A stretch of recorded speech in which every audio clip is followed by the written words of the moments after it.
Perkenalkan, nama saya dari Indonesia. Saya dari kelompok 2. Lah, kelompok saya mana? Di situ ya. Ya. Udah mulai. Halo, perkenalkan nama saya Siti Rahma dan saya Evi Rizky Nurwalidina. Ngapain mereka di sana? Halo, nama saya Dani Goris Manulang. Halo, nama saya Zaki Samin Purwodianto. Halo, nama saya Dava Astikananda Kusuma. Dan kami akan membahas tentang Keselamatan kerja di laboratorium.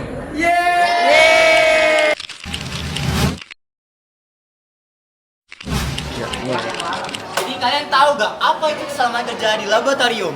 Gak tahu. Jadi, keselamatan kerja di laboratorium ialah keadaan terbaik dalam kerja di laboratorium untuk mencegah terjadinya kecelakaan kerja. Pelaksanaan kesehatan dan keselamatan kerja atau bisa disebut dengan K3 merupakan menciptakan kerja yang aman, sehat, dan bebas dari pencemar lingkungan, kecelakaan kerja, dan akibat dari kerja, dan penyakit akibat dari kerja. Atau K3 ini mempengaruhi efisiensi dan produktivitas kerja. Nah, kalian sekarang udah tahu kan apa itu K3 yang kayak dijelaskan sama Dani tadi. Sekarang aku mau jelasin poin ke-1, yaitu jenis-jenis kerja di laboratorium. Yang pertama itu ada kebakaran. Kebakaran itu terjadi karena bahan kimia yang mudah terbakar, seperti pelarut organik, juga LPS dan LPA. Dan yang kedua adalah ledakan. Ledakan itu terjadi karena reaksi eksplosif dari bahan kimia merah putih seperti oksidator.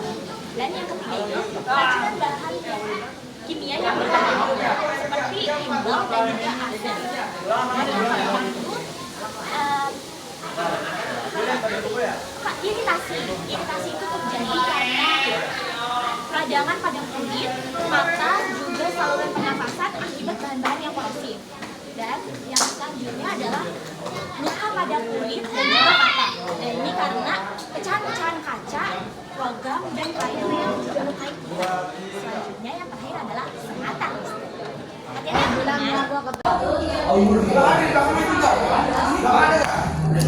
Nah, kalian sudah tahu kan apa itu kalian satu jenis-jenis bahaya dalam laboratorium.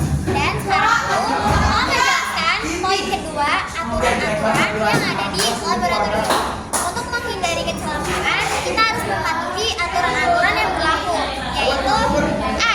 Aturan-aturan umum di laboratorium. Yang pertama, tidak boleh memasuki laboratorium tanpa seizin guru. Yang kedua, melakukan eksperimen sesuai petunjuk. Yang ketiga, fokus pada melakukan eksperimen dan berhati-hatilah dalam melakukan eksperimen karena itu bisa saja membahayakan diri kamu sendiri. Yang keempat, tidak boleh menggunakan api. Yang kelima, gunakan alat-alat sesuai petunjuk dan seizin guru. Yang keenam, setelah selesai melakukan eksperimen, membereskan alat-alat dan membersihkan alat-alat tersebut secara bersih dan rapi. Yang terakhir, yang ketujuh, membersihkan diri atau mencuci tangan setelah selesai melakukan kegiatan tersebut.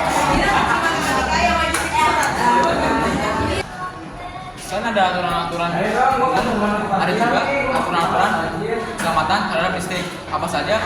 Yang pertama adalah pastikan tangan dan meja-meja dan paling penting sehingga tidak akan terjadi serangan listrik. Yang kedua adalah pastikan keadaan listrik terputus oleh sumber listrik karena dapat mengubah rangkaian terjadi listrik. Yang ketiga, jangan menggunakan steker bertumpuk-tumpuk di stop kontak karena bisa terjadi penimbulannya kebakaran.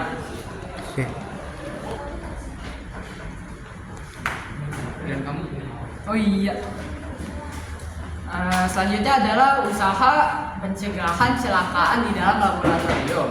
Usaha pencegahan kecelakaan di laboratorium yang paling baik adalah kita harus menjadi orang yang lebih teliti dan bersikap hati-hati, dan menaati segala peraturan yang berlaku dalam laboratorium. Usaha pencegahan yang ditimbulkan kecelakaan dalam laboratorium antara lain sebagai berikut.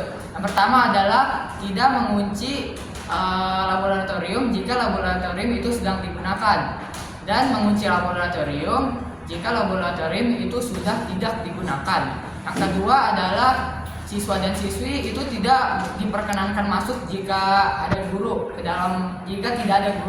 ke dalam laboratorium.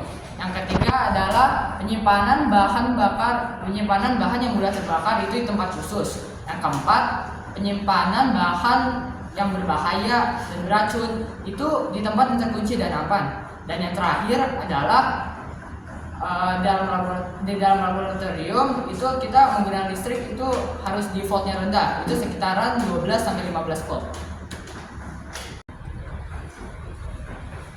Halo, ketemu lagi dengan saya. Saya di sini akan menjelaskan tentang poin terakhir, yaitu simbol-simbol. Apa saja sih yang ada di laboratorium?